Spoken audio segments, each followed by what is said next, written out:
అందరికీ నమస్కారం. విద్య నేర్పిన గురుదేవుల పాద పద్మములకు శిరస్సు వంచి నమస్కరిస్తూ మనం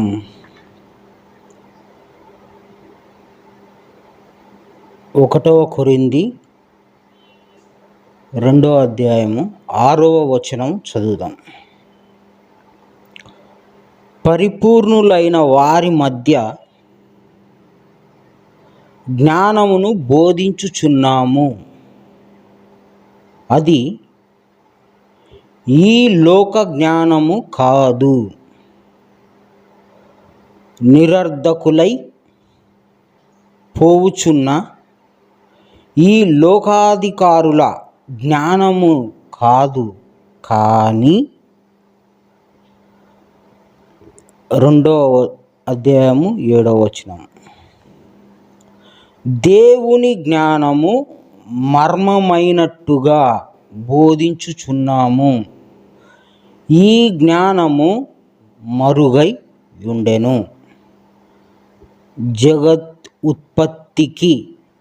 ఈ జగత్తు ఉత్పత్తికి ముందుగానే దీనిని దేవుడు మన మహిమ నిమిత్తం నియమించెను. తరువాత 2వ అధ్యాయము 8వ వచనము, అది లోకాధికారులలో ఎవ్వనికి తెలియదు. అది వారికి తెలిసియుండిన ఎడల మహిమా స్వరూపియగు ప్రభువును సిలువ వేయక పోయి ఉందురు. ఏదైతే క్రీస్తు చెప్పిన సువార్త జ్ఞానం ఉందో, ఆ సువార్త జ్ఞానము మర్మమైనట్టుగా, అంటే చాలా రహస్యముగా, చాలా మర్మముగా ఉన్నది అని చెప్తున్నాడు. చాలా మర్మముగా ఉన్నది. అది ఏదైతే క్రీస్తు తీసుకొచ్చాడో ఆ జ్ఞానము ఈ లోక సంబంధము కాదు. దేవుడు కూడా చెప్పాడు, క్రీస్తు కూడా, ఇది పరలోకము నుండి దిగి వచ్చిన అక్షయ ఆహారము అన్నాడు. మనం ఎందుకు పౌలు గారిని ఈ యొక్క వాక్యం తీసుకున్నాము అంటే, పౌలు గారు చాలా గొప్ప జ్ఞానయుక్తంగా ఈ మాటలు తెలియజేశాడు. ఏదైతే క్రీస్తు తీసుకొచ్చాడో అది ఈ లోక సంబంధమైన జ్ఞానము కాదు అన్నాడు. ఇంకా జగతుత్పత్తికి, అంటే జగత్తు ఇంకా ఉత్పత్తి చెయ్యక ముందుగానే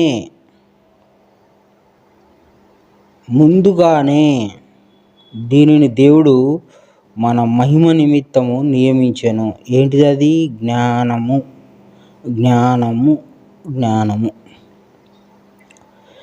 ఈ జ్ఞానం ఏదైతే ఉందో ఇది సృష్టి జరగకముందే ఉంది, ఉత్పత్తికి ముందుగానే అన్నాడు. ఈ జగత్తంతా ఉత్పత్తి కాక ముందుగానే ఉంది అన్నాడు. మనకు తెలుసు కదా, యోహాన్ గారు రాశారు, ఆది యందు వాక్యం ఉండెను, అటువంటిదే కదా ఇది అనుకోవచ్చు. వాస్తవం, సత్యం. అది జ్ఞాపకం వచ్చినందుకు చాలా గొప్ప విషయం. అయితే ఈ పౌలు గారు ఏమంటున్నారంటే, బాబు, ఇది క్రీస్తు రాకముందు కూడా ఉన్నది ఈ జ్ఞానము. క్రీస్తు రాకముందు కూడా ఈ జ్ఞానం ఉంది, క్రీస్తు వచ్చిన తర్వాత కూడా ఈ జ్ఞానం ఉంది. ఇది జగత్తు ఉత్పత్తికి ముందుగానే ఉంది. Okay, right. ఈ లోకాధికారులలో ఎవ్వనికి తెలియదు. అంటే అంత రహస్యమైంది, అంత గుప్తమైంది, అంత అగోచరమైంది, ఎవ్వరికి తెలియదు అని ఇక్కడ పౌలు గారు చాలా గొప్పగా రాశారు. ఎవనికీ తెలియదు, ఎవనికీ తెలియదు. ఒకవేళ అది ఎవరికైనా తెలిసి ఉండిన ఎడల, అంటే క్రీస్తు వచ్చినప్పుడు అక్కడ చాలామంది ఉన్నారు, జ్ఞానులు ఉన్నారు. అప్పటికే చాలా పాత నిబంధనలో చాలా వాక్యాలు చదువుతున్నారు, పాటిస్తున్నారు. అదేంది క్రీస్తు దగ్గరికే వచ్చారు. వచ్చి ఏంటి మీరును మీ శిష్యులు ఉపవాసం ఉండట్లేదు ఏంది అని మత బోధనలు క్రీస్తుని కూడా బెదిరించారు. వాళ్ళ చట్టాల ప్రకారం, వాళ్ళు చేసుకున్న రూల్స్ ప్రకారం క్రీస్తు సిలువ కూడా వేశారు. ఇక్కడ పౌలు ఏమంటున్నాడంటే, నీకు నిజంగా క్రీస్తు తీసుకొచ్చిన జ్ఞానము సృష్టి ఆది నుంచి ఉంది, అది నిజంగా వాస్తవంగా నీ దగ్గర ఉండుంటే నువ్వు క్రీస్తుని సిలువ వేయక ఉందువు. నీ దగ్గరున్నది ఏం జ్ఞానము? పరలోక జ్ఞానం కాదు, అక్షయ జ్ఞానం కాదు. నీ దగ్గరున్నది ఏంటిది? క్రీస్తు తీసుకొచ్చిన జ్ఞానం కాదు, జగదుత్పత్తికి ముందుగా ఉన్న జ్ఞానం కాదు, ఎప్పుడు ఉండే జ్ఞానం కాదు. నీ దగ్గర ఉన్నదంతా సాధారణమైన ఇహలోక సంబంధమైన జ్ఞానము. ఇక్కడ జ్ఞానం గురించి పౌలు గారు మాట్లాడారు. క్రీస్తు గురించి కూడా మాట్లాడడం వలన మనం ఆయన మాటల్ని తీసుకున్నాం. ఇప్పుడు ఈ వాక్యం ప్రకారం చూస్తే క్రీస్తు తీసుకొచ్చిన తర్వాతనే స్వచ్ఛమైన పరలోక రాజ్య మర్మములు, జ్ఞానము తెలియబడింది. కానీ అంతకుముందు ఉన్న దాంట్లో ఆ జ్ఞానము లేదు అని పౌలు గారు తేల్చి చెప్పారు.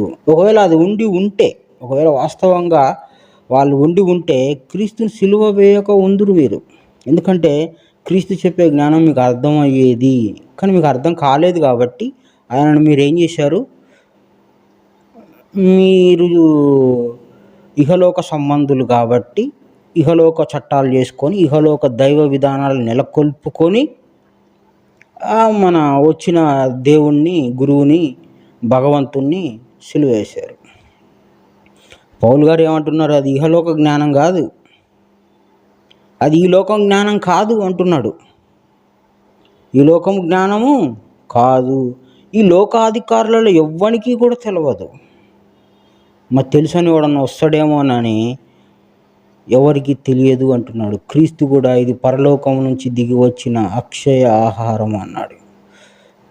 అంటే క్రీస్తుకు మాత్రమే తెలిసిన జ్ఞానం ఏదైతే ఉందో ఆ జ్ఞానము తెలుసుకోవడానికి, దాన్ని బుద్ధితో యోచన చేయడానికి ప్రయత్నం చేయాలి. కానీ ఆల్రెడీ మనకి పాత నిబంధనలోనో లేకపోతే ఇంకా ఆ రోజు ఆ దేశంలో వాళ్ళు పాటించిన విధానాలకు క్రీస్తు జ్ఞానం సరిపోవట్లేదు. ఎందుకంటే ఈయన చెప్పేది ప్రత్యేకమైన పరలోక రాజ్య మర్మములు. అందువలన ఆయనను కొట్టి సిలువ వేశారు. నీకు అర్థం కాకపోతే కొట్టి సిలువ వేస్తావా? అర్థం కాలేదు, ఎవరికి తెలియదు అని పౌలు చెప్తున్నాడు. సరే, ఇప్పుడు మనము జ్ఞానం అనేది ఉంది, అది జగదుత్పత్తికి ముందుగానే ఉంది అని కొంత మనం బైబిల్ ఆధారంగా తెలుసుకున్నాము. అంటే సృష్టి ఆది నుంచి జ్ఞానము ఉంది. ఆ జ్ఞానం ఏది? ఒరిజినల్ జ్ఞానం, క్రీస్తు తీసుకొచ్చిన జ్ఞానం మాత్రమే. సో క్రీస్తు కంటే ముందు ఇంకెక్కడన్నా ఈ జ్ఞానం వినపడిందా? క్రీస్తు కంటే ముందు ఈ జ్ఞానము ఈ జగత్తులో, ఈ సృష్టిలో, ఈ భూగోళంలో ఎక్కడైనా చెప్పబడిందా అంటే మళ్ళీ మనం ఒకసారి భగవద్గీతలోకి వెళ్ళాలి. భగవద్గీతలో జ్ఞానయోగము 1వ శ్లోకంలో ఏమంటున్నాడు తెలుగులో? ఇది అవ్యయమైన జ్ఞానము, ఇది అవ్యయమైన జ్ఞానము. వ్యయము అంటే ఖర్చు అయ్యేది, వ్యయము అంటే ఖర్చు అయ్యేది, లేకుండా పోయేది అని అర్థం. అవ్యయం అంటే ఎప్పటికీ ఉండేది, ఖర్చు కానిది, లేకుండా పోనిది, ఉండేది అంటున్నాడు. మొదట దీన్ని సూర్యునికి చెప్పి ఉంటిని, కృష్ణుడు అంటున్నాడు అర్జునుడితో. జ్ఞానయోగం అనే చాప్టర్ చెప్తూ ఏమంటున్నాడు? ఇది అవ్యయమైన జ్ఞానము. మొదట దీన్ని సూర్యునికి చెప్పి ఉంటిని. సూర్యుడు మనువుకు చెప్పెను, తరువాత మనువు ఇక్ష్వాకుడను రాజుకు చెప్పెను. సృష్టి ఆదిలో సూర్యుడికి చెప్పాడంట. సూర్యుడే మొట్టమొదటి శిష్యుడు. సూర్యుడికి తెలియదు జ్ఞానం కాబట్టి సూర్యుడికి చెప్పాడు. సూర్యునికి ఎట్లా చెప్తారా అని కొంతమంది క్రైస్తవ మతస్థులు అంటారు, లేదా సైంటిస్టులు అంటారు, లేదా ఖగోళ శాస్త్రవేత్తలు అంటారు. కానీ పూర్తిగా జ్ఞానం కాబట్టి జ్ఞానాన్ని ఒక కోణంలో చూసి దీని నిర్ణయం తీసుకోవడానికి అవ్వదు. ఒక గుడ్డివాడికి 500 రూపాయల నోటు ఇస్తే ఇది 500 రూపాయల నోటు అని వాడు చెప్తాడు. ఎట్లా చెప్పినావు నువ్వు గుడ్డోడివి కదా అని 2 పీకం. వాడికి ఒక పద్ధతి ఉంటుంది. ఆ 500 రూపాయలు గుర్తుపట్టడానికి వానికి ఒక గుర్తు ఉంటుంది. వాడు 500 రూపాయల నోట్లు గాంధీ బొమ్మ చూడు, 5 పక్క 2 అక్షరాలు కూడా చూడడు. కానీ దాన్ని గుర్తించడానికి వాడు ఒక పద్ధతి పెట్టుకున్నాడు. ఆ పద్ధతి ప్రకారం వాడు 500 రూపాయల నోటుని పట్టుకొని దాన్ని తడిమి చూస్తాడు. ఆ బ్రెయిలీ లిపి ద్వారా వాడు తెలుసుకుంటాడు. ఒక 500 రూపాయల నోటు అని తెలుసుకోవడానికి చూసి మాత్రమే కాదు, చూడకుండా కూడా ఇది చెప్పవచ్చు అని మనుషుల్లోనే 2 విధాలు ఉన్నారు. ఇట్లా ఎన్ని పద్ధతులు ఉన్నాయో తెలియదు మనకి. కాబట్టి సూర్యుడికి ఎట్ట చెప్పినావు, ఎట్టన్నాడు, చెవులు ఉన్నాయా, ముక్కు ఉన్నదా, మూతి ఉన్నదా అనే ప్రశ్నలు వేసేదానికంటే ఆయన అసలు ఆ గోళంలో ఏం జరుగుతుంది, అది ఎవరు, దాని పద్ధతి అంతా ఏంటిది తెలుసుకునే అవకాశం ఉందా లేదా, జ్ఞానం అంటే ఇంతేనా పరిధి, దీన్ని ఇట్లనే చెప్పవచ్చా, ఇంకా ఎన్ని విధాలు ఉంది, దానికంతా లెక్క ఉంటుంది. ఏది కొట్టి పడేయకూడదు. జ్ఞానం అంటే పవిత్రమైనది. కనుక కృష్ణుడు ఏం చెప్తున్నాడు, మొదట సూర్యునికి చెప్పిన నేను జ్ఞానాన్ని, తర్వాత సూర్యుడి ద్వారా, తర్వాత మనువుకు, తర్వాత ఇక్ష్వాకు రాజుకు తెలియబడింది అన్నాడు. అంటే సృష్టి ఆదిలో కృతయుగంలో జరిగింది ఇదంతా. ఎందుకు బైబిల్ ఆధారంగా జగదుత్పత్తికి ముందుగానే జ్ఞానం ఉంది అన్నాం కదా. మళ్ళీ మనం కృతయుగంలోకి వెళ్ళాం. తర్వాత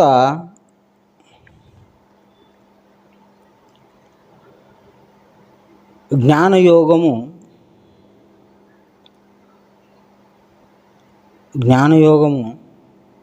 17వ శ్లోకం ఏమంటున్నాడు కృష్ణుడు, కర్మను తెలుసుకోవాలి, అట్లే వికర్మను తెలుసుకోవాలి, మరియు అకర్మను తెలుసుకోవాలి. ఈ కర్మగతులు తెలుసుకోవడం చాలా కష్టం అన్నాడు. సూర్యునికి ఏం చెప్పాడు, మనవుకి ఏం చెప్పాడు, ఇక్ష్వాకు రాజుకి ఏం చెప్పాడు, పౌలుకి ఏం తెలిసింది, భగవద్గీత ద్వారా అర్జునుడికి ఏం తెలిసింది. ఈ జ్ఞానం చెప్పి ఉన్నాను అన్నాడు, అయిపోయింది, ఓకే. తర్వాత 17వ శ్లోకంలో ఏమంటున్నాడు, కర్మను తెలుసుకోవాలి అర్జున, అట్లే వికర్మను కూడా తెలుసుకోవాలి, అకర్మను కూడా తెలుసుకోవాలి చెప్పి, ఈ కర్మగతులు తెలుసుకోవడం చాలా కష్టము అన్నాడు. వాస్తవంగా చాలా కష్టం. ఈ శ్లోకంలో దాగి ఉన్న పరమ రహస్యం ఏదైతే ఉందో చాలా గొప్పది, చాలా ఉన్నతమైంది.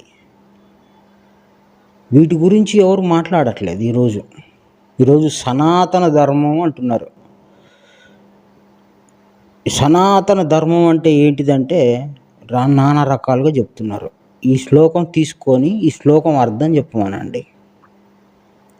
కర్మ అంటే ఏంటి, వికర్మ అంటే ఏంటి, అకర్మ అంటే ఏంటిది.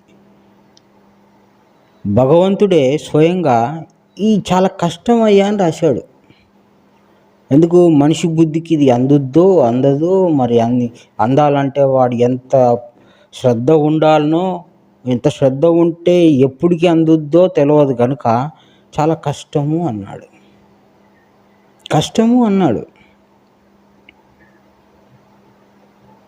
అంటే భగవంతుడు కష్టము అంటే అంత ఆషమాషిగా ఉంటుందా ఈ జ్ఞానము? సనాతన ధర్మం అంటే ఏంటిది? కాషాయ గుడ్డలు వేసుకోవడమా?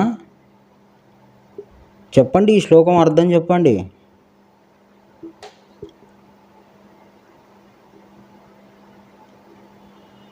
సరే, ఇప్పుడు నెక్స్ట్ భగవద్గీతలోనే రాజవిద్య రాజగుహ్య యోగంలోకి వెళ్దాం.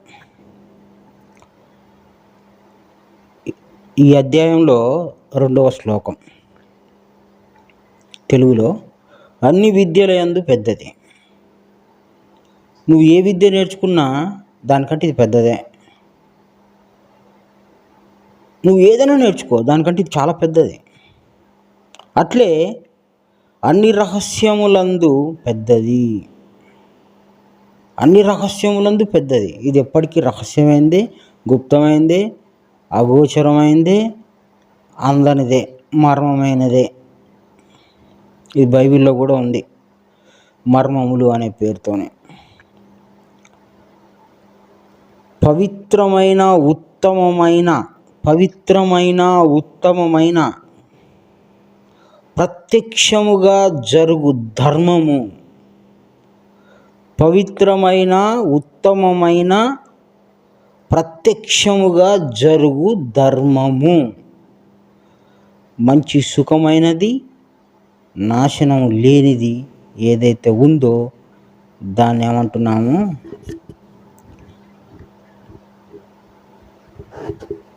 ఏం ధర్మం అన్నాడు? పవిత్రమైన ఉత్తమమైన ప్రత్యక్షంగా జరుగు ధర్మం. అంటే ఇంత గొప్పగా రాసి పెడితే, ఇంత గొప్ప విధానం చెప్పి పెడితే,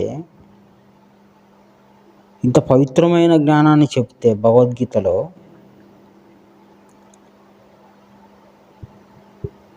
కర్మ, వికర్మ, అకర్మ అనేది తెలుసుకొని తీరాల్సిందే.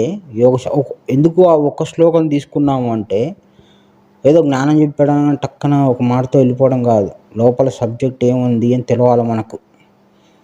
లోపల ఎంత జ్ఞాన రహస్యాలతో కూడుకున్న భగవద్గీత ఉందో, బైబిల్ ఉందో మనకు తెలవాలి. ఊరికే జ్ఞానం చెప్పాడు, ఊరికే ఇంకోటి ఏదో మాట్లాడాడు అనేది కాకుండా, ఈరోజు వివాహ వ్యవస్థ గురించి ఒక వ్యక్తి మాట్లాడుతూ ఇది సనాతన ధర్మం అంటాడు. మనకి 2 రకాల ధర్మాలు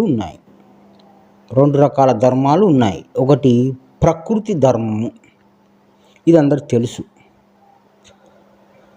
రెండవది పరమాత్మ ధర్మము. ప్రకృతి ధర్మము, పరమాత్మ ధర్మం. ప్రకృతి ధర్మాలు అందరికీ తెలుసు, చెప్పాల్సిన పని లేదు. పరమాత్మ ధర్మము యోగ శాస్త్రానికి సంబంధించింది. యోగము అంటే కలయిక.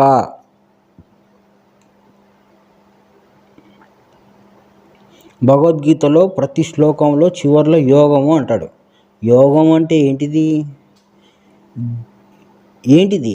జీవాత్మ అంటే నువ్వు పరమాత్మలోనికి ఐక్యం అవ్వటానికి సంబంధపడి ఉండటానికి, పరలోక రాజ్య ప్రయాణానికి కావలసిన సంబంధము ఏదైతే ఉందో దాన్ని యోగము అంటాం. నువ్వు ఉన్నావు ఇక్కడ ఇహలోకంలో, పరలోకం ఉంది. నువ్వు పరలోకం రాజ్యం వెళ్ళటానికి కావాల్సినంత జ్ఞానాన్ని యోగము అంటాం. ఈ జ్ఞానం అనేది నిన్ను పరమాత్మని కలపడానికి మధ్యలో జ్ఞానముగా పనిచేస్తుంది. దీన్ని యోగ శాస్త్రము అంటాం. ఇది పూర్తిగా పరమాత్మ సంబంధమైన జ్ఞానము, ఇహలోక సంబంధం కాదు.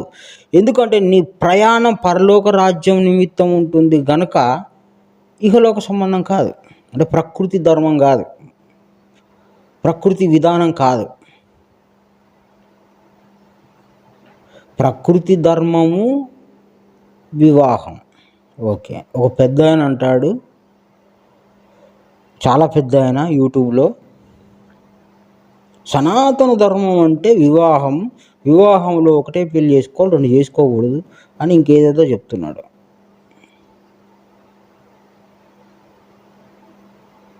నీ ఎందుకు శ్లోకం చదివామంటే కర్మ తెలియకుండానే చాలామంది ఏది సనాతన ధర్మమో ఏది ఇహలోక ధర్మమో తెలియదు. వివాహము కర్మ సంబంధము,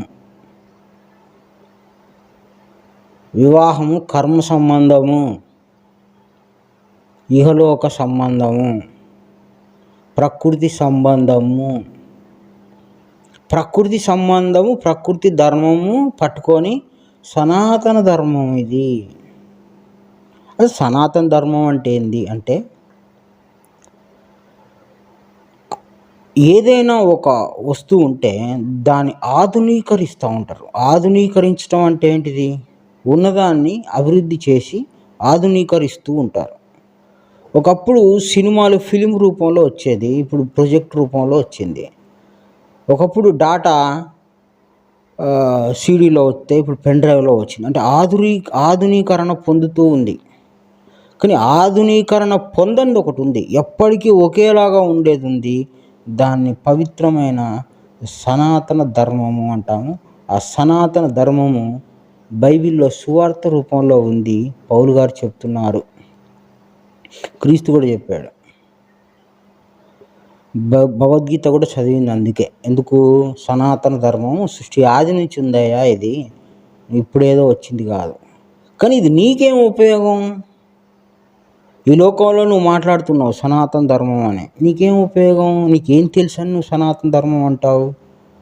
అది యోగ శాస్త్రం, అది మోక్ష సంబంధి, అది యోగులకు సంబంధించింది, అది జ్ఞానులకు సంబంధించింది, అది పరలోక రాజ్యం వెళ్ళాలనుకునే వాడికి సంబంధించింది. కానీ ఈ లోకంలో ఉండేవాడికి ఎందుకు ఇది? వివాహం చేసుకుంటే ఈ లోక సంబంధే, ఇల్లు కట్టుకున్న ఈ లోక సంబంధే, అది కర్మ సంబంధం. సనాతన ధర్మం అంటే ఏంటిది? ఆది నుంచి ఉన్నది. మనువుకి చెప్పాడు కదా. ఎవరు చెప్పారు? కృష్ణుడే అన్నాడు, సృష్టి ఆదిలో నేను మనువుకు కూడా తెలియబడింది అని. మళ్ళీ మను ధర్మం అని తీసుకొచ్చారు. మనువే డైరెక్ట్ దేవుడి నుంచి వినకుండా ఇంకొక వ్యక్తి నుంచి మనువుకు జ్ఞానం తెలియజేయటం జరిగింది. మనువు తెలుసుకున్న జ్ఞానాన్ని ఆచరిస్తాడు, కానీ మళ్ళీ ఆయన పేరు రాసుకొని మనుధర్మం అని రాయడు. ఎందుకని? మనువుకు ఒకవేళ నిజంగా దేవుడి రహస్యం తెలిస్తే దేవుని దగ్గరికి వెళ్ళిపోతాడు, దేవుణ్ణి చేరుకోవాలనే ప్రయత్నంలో వెళ్ళిపోతాడు. కానీ మళ్ళీ ధర్మాలు రాసుకుంటూ కూర్చోడు. ఎందుకంటే తెలుసుకున్నాడు కాబట్టి ఆచరిస్తూ వెళ్ళిపోవడమే. మను ధర్మం అని ఎందుకు వచ్చింది? ఎప్పుడో సృష్టి ఆదిలో కృతయుగంలో విన్న మనుధర్మం ఇంకా భూమి మీద ఉంది అంటే అది ఎంతవరకు వాస్తవం? అది మనువు రాశాడా? అవన్నీ మనం ఏం ఆలోచన చేయం. మనుధర్మం అంటాం అంతే. అది ఎవరి దగ్గర ఉందో ఏందో, ఎవరు చదివాడో ఏందో తెలియదు. దాంట్లో పరలోక రాజ్యం మర్మాలు ఉన్నాయా? యోగ శాస్త్రం ఉందా? కర్మ విధానం ఉందా? తెలియదు. యోగుల రహస్య విద్యను ఈరోజు అన్నిటికీ అదే పేరు పెట్టి నువ్వు సనాతన ధర్మం అంటావు. అంటే సనాతన ధర్మం అంటే ఏంది? ఆది నుంచి పురాతనంగా అవ్యయంగా ఉన్నది, పవిత్రంగా ఉన్నది. అది యోగ శాస్త్రం. రహస్యంలోకి ఎలా రహస్యమైంది, పవిత్రమైంది, గుప్తమైంది, రహస్యమైంది ఎవరికి పడితే అలా తెలుస్తుందా? ప్రతి ఒక్కరూ మాట్లాడుతున్నారు సనాతన ధర్మం అని. వివాహాన్ని గురించి మాట్లాడతాడు, సనాతన ధర్మం అంటాడు. లడ్డు గురించి మాట్లాడతాడు, సనాతన ధర్మం అంటాడు. లడ్డు ఏం స్వామి? అందులో ప్రకృతి సంబంధించినవి ఉంటాయి, దాంట్లో పరమాత్మ విషయం ఏముంది?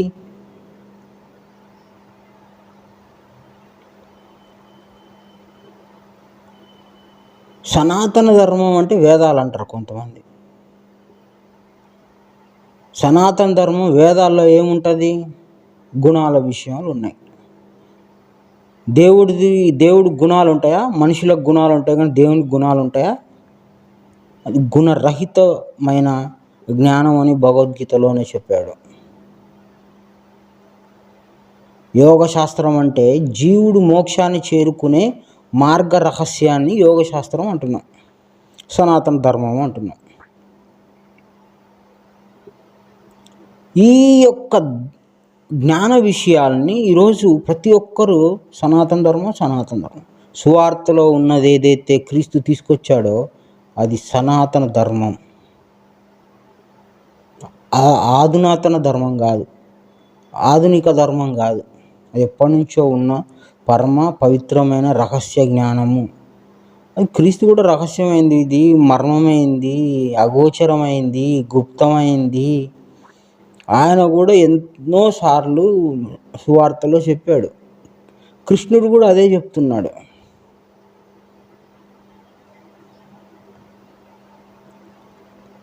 అని ఎవరు పడితే వాళ్ళు సనాతన ధర్మం అనేసి ప్రకృతి విషయాలన్నీ తీసుకుపోయి దేవునికి అంటగట్టి ఇది సనాతన ధర్మం. కాషాయ గుడ్డలకి మోక్ష మార్గానికి ఏంటి సంబంధం? ఒక వ్యక్తి ఒక దేవతా విగ్రహం దగ్గర కూర్చొని సనాతన ధర్మం గురించి మాట్లాడతాడు, దేవతలకు మొక్కమంటాడు, సనాతన ధర్మం అంటాడు. ప్రకృతి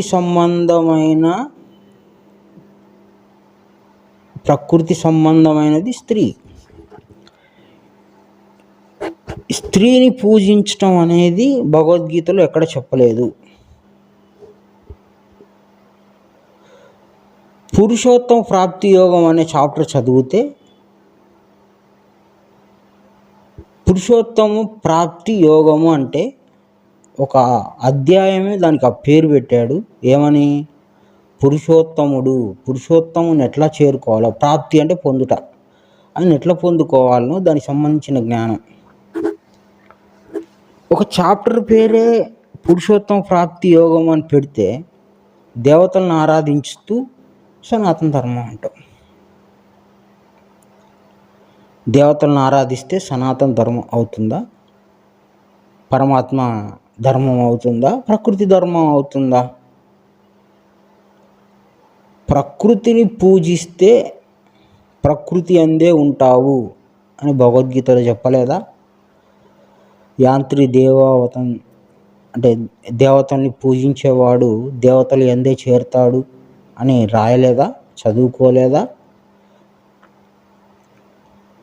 జగతిలో ఆశ కలిగిన వాడు దేవతలను ఆరాధిస్తాడని భగవద్గీతలో రాయలేదా?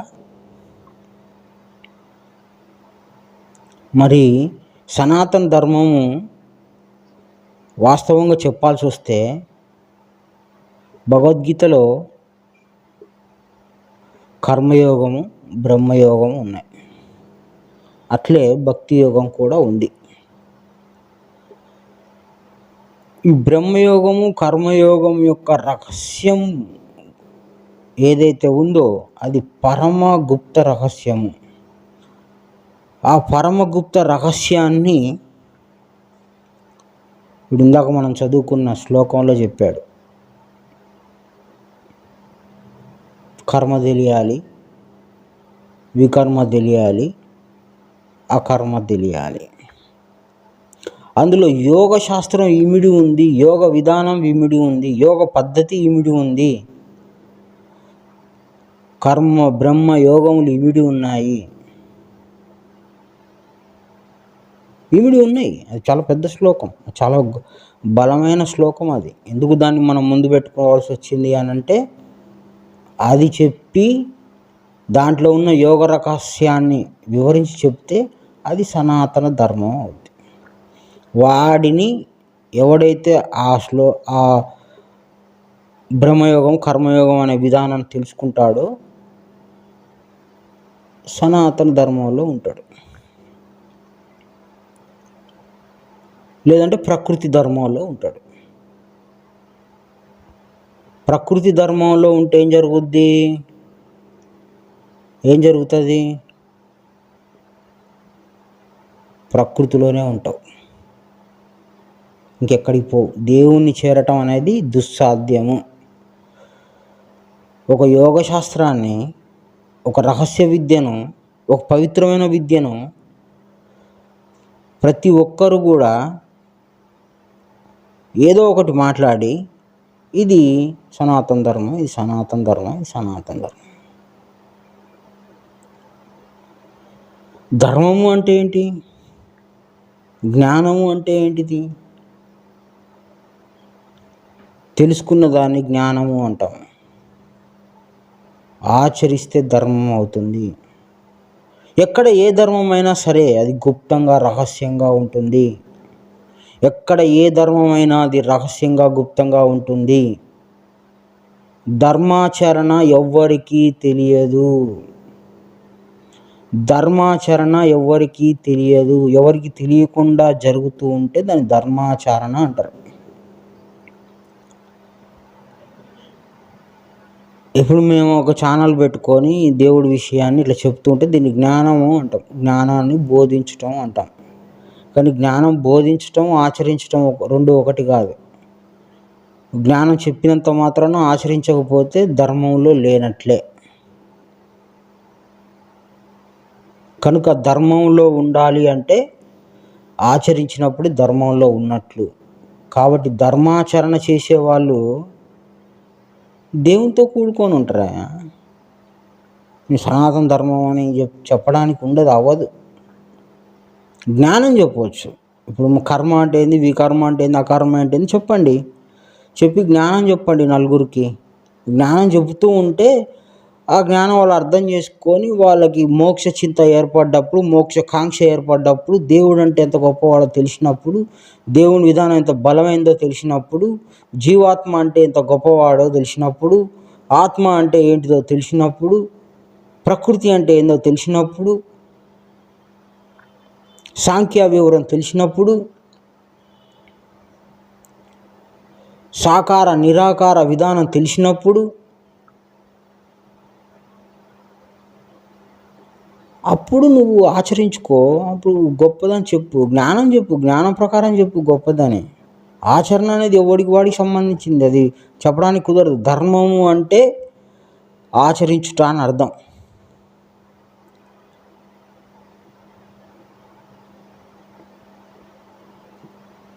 కనుక ఆచరిస్తున్నాను అని మనిషికి చెప్తే కుదరదు. అది దేవుడికి జీవుడికి మధ్య తప్ప ఇంకెవరికి తెలియదు. జ్ఞానం చెప్తూ ఉంటే నలుగురికి తెలుస్తూ ఉంటుంది. జ్ఞానం మాట్లాడితే నలుగురికి తెలుస్తూ ఉంటుంది, వింటూ ఉంటారు. కాబట్టి మాట్లాడేది జ్ఞానమే కానీ ధర్మం కాదు. ఆచరిస్తే ధర్మం. జ్ఞానము ఉన్నది ఆచరించడానికే. కనుక భగవద్గీతలో ఉన్న జ్ఞానము తెలుసుకొని ఆచరించడానికే. భగవద్గీత చెప్పండాయా, సువార్త చెప్పండాయా. అర్థం కాకపోతే క్రీస్తుని సిలువేసినట్లే ఉంటుంది మన పరిస్థితి. మనకు అన్నీ తెలుసు అనుకుంటాం.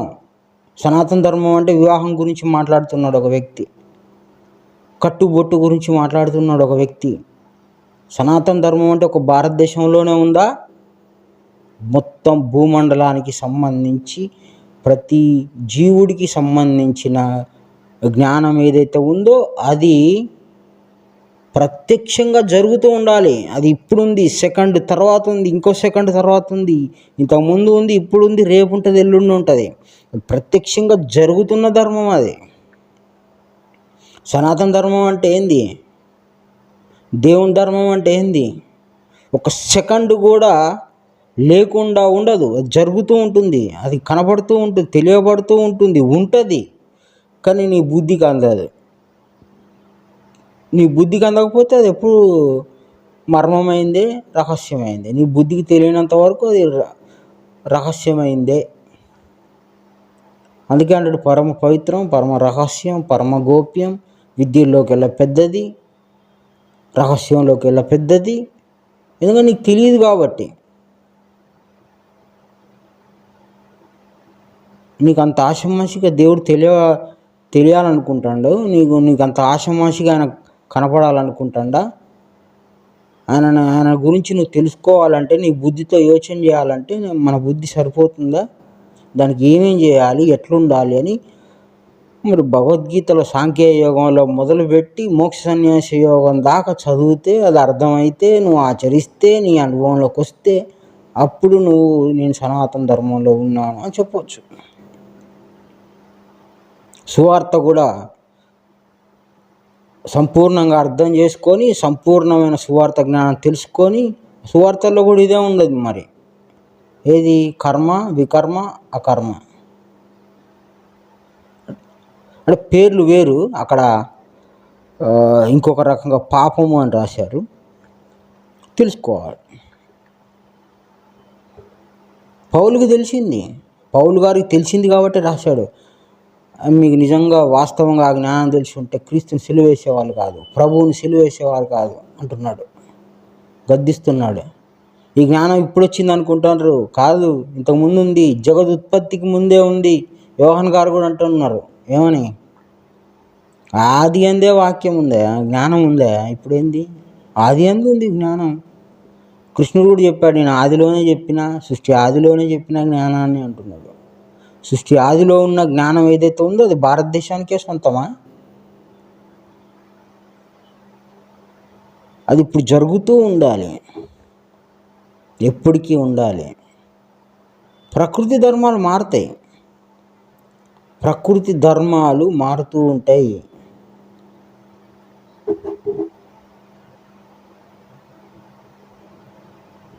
ఎంత మార్పు వచ్చింది మనలో, ఇప్పుడు ఎంత ఆధునికరంగా ఉన్నాం మనం. యేసుక్రీస్తు పుట్టినప్పుడు కారు లేదు, ఫ్రిడ్జ్ లేదు, కూలర్ లేదు, కుక్కర్ లేదు. కృష్ణుడు ఉన్నప్పుడు లేవు, సృష్టి ఆదిలో లేవు. ఇప్పుడు వస్తువులు వచ్చినాయి, ఎల్ఈడి టీవీలు వచ్చినాయి, అన్ని. ప్రకృతి మార్పు చెందుతుంది, ఆధునీకరించబడుతూ ఉంది, తెలియబడుతూ ఉంది. వస్తువుల్లో అనేకమైన మార్పులు వచ్చాయి, వేషధారణలో అనేకమైన మార్పులు వచ్చాయి. ప్రకృతి సంబంధమైన దాంట్లో అది సహజం. కానీ పరమాత్మ ధర్మంలో మార్పు ఉండదు. మార్పు ఉండని ఏదైతే ఉందో అది పురాతనమైంది, అవ్యయమైంది, సనాతనమైంది. ఆ ధర్మాన్ని మనం కరెక్ట్గా తెలుసుకోగలిగి దాని గురించి మాట్లాడాలి. ఇది మోక్ష ప్రాప్తి కొరకు చేయు జీవాత్మ ప్రయత్నం ఏదైతే ఉందో దానికి సంబంధించిన యోగ రహస్యం. కానీ ఎవరు పెడితే వాళ్ళు, పొలిటికల్ వాళ్ళు, లేదా ఇంకొకళ్ళు, దేవతలను ఆరాధించే వాళ్ళు, ఈ భారతదేశంలో కొన్ని సాంప్రదాయాలని ఆచరించేవాళ్ళు, దేవతల్ని మొక్కేవాళ్ళు, చరిత్రలు చెప్పుకునేవాళ్ళు, అందరూ ఎవరు పెడితే వాళ్ళు సనాతన ధర్మం అనకూడదు.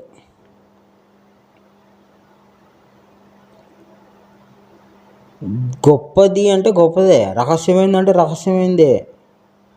ఇట్లా అనేకమైన ధర్మాలతో, చట్టాలతో కూడుకున్న విధానం ఏదైతే ఉందో అది సనాతన ధర్మం. ప్రకృతిలో నీకు ఏది తెలియబడ్డా, ప్రకృతిలో ఏది జరుగుతున్నా అది ప్రకృతి ధర్మమే కానీ పరమాత్మ ధర్మం కాదు. సనాతన ధర్మం అంటే సృష్టి ఆది నుంచి ఉన్నది. మనుధర్మము అనేది ఉండదండి. ఎందుకంటే ఆలోచన చేసుకోండి ఒకసారి. మనువుకి కృష్ణుడు ధర్మం చెప్పినాడు అన్నాడు సృష్టి ఆదిలో. ధర్మాలు ఒకసారి చెప్పినాక మళ్ళీ ఇంకొకరు చెప్పడానికి అవకాశం ఉండదు. ఎందుకు? చెప్పింది ఆచరిస్తాం కానీ మనం మళ్ళీ చెప్పడానికి అవకాశం ఉండదు, మనం కొత్తగా రాయడానికి ఉండదు. దేవుడు చెప్పిన జ్ఞానాన్ని మళ్ళీ మనం అనే పేరుతో చెప్పుకొని రాసుకుంటే అది సరైనది కాదు, సత్యం కాదు. ఎంత మాత్రం కాదు. ఉన్నదాన్ని చదువుకుంటాం మనం, అంతే. మళ్ళా కృష్ణుడు భగవద్గీతలో ఏం చెప్తున్నాడు? ఎప్పుడెప్పుడు ధర్మాలకు ఆటంకం కలుగునో అప్పుడప్పుడు నన్ను నేను సృజించుకొని మమ సృజామ్యహం అంటాడు. నన్ను నేనే సృజించుకొని ధర్మ సంస్థాపన అంటే ధర్మాలను నెలకొల్పుతాను. ధర్మాలు నెలకొల్పే బాధ్యత 100కి 100%, 1000కి 1000% కేవలము పరమాత్మ మీదే ఉంది కానీ మనుషుల మీద లేదు. పరమాత్మ తెలియజేసిన జ్ఞానము మనం తెలుసుకోవడానికే కానీ మనము ధర్మాలను నెలకొల్పే విధానంలో లేము, ఏ మనిషి లేడు.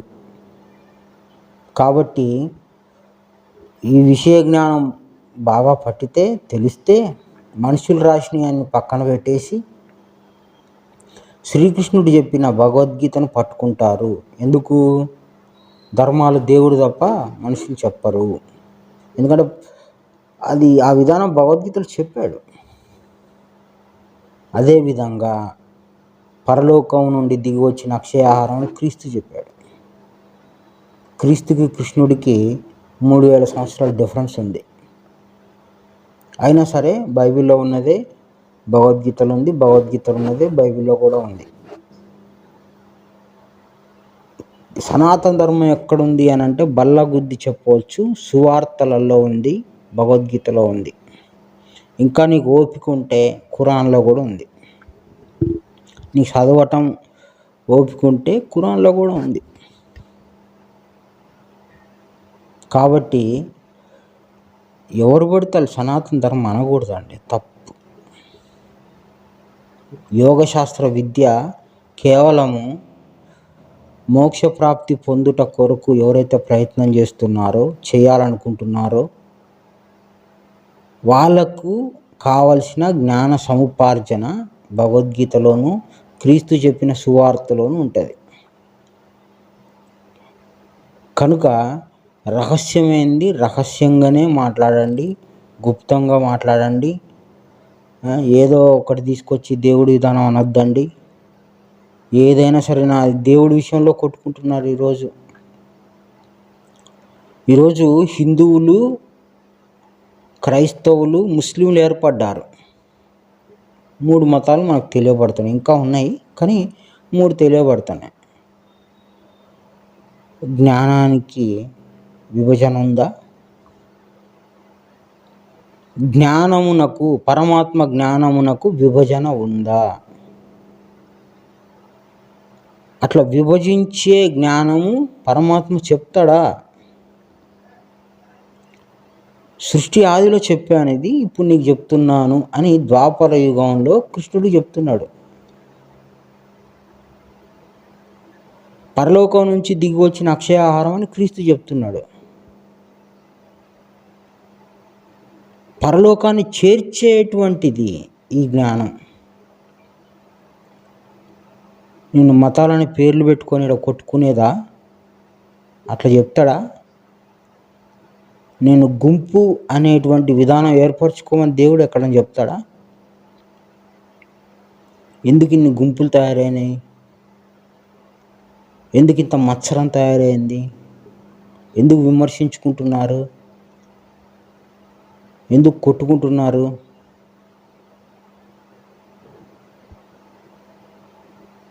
సరిగ్గా శ్రద్ధ పెట్టుకొని గ్రంథాల మీద ఆధారం చేసుకొని ఆ గ్రంథంలో ఉన్న పరలోక రాజ్య మర్మమును, మోక్ష ప్రాప్తిని తెలుసుకొని అటువైపు ప్రయాణించడానికి ప్రయత్నం చేయండి. కానీ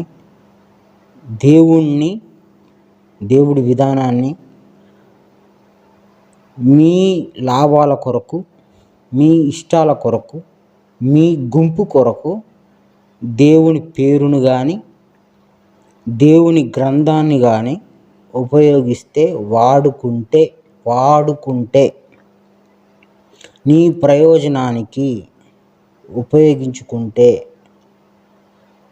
నీ స్వలాభానికి ఉపయోగించుకుంటే ఎంతటి శిక్ష వస్తుందో, ఎలాంటి శిక్షలు వస్తాయో